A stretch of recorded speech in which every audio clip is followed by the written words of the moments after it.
Habang umiinom ng tsaa si Ain, biglang lumapit sa kanya si Yuri na may kakaibang hiling.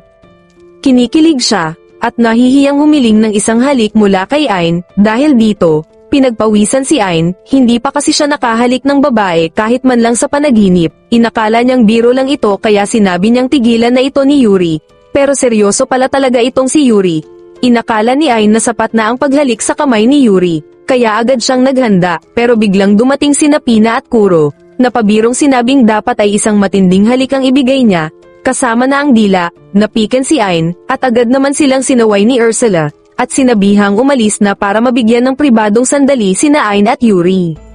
Pumikit si Yuri, naghihintay sa halik, habang si Ain ay gulat na gulat. Seryoso pala talaga siya. Dahan-dahan siyang lumapit, pero sa kasamaang palad, nadapa siya bigla. Sa halip na sa labi, sa noo niya nahalikan si Yuri. Sa kanyang pagtataka, sapat na pala ito para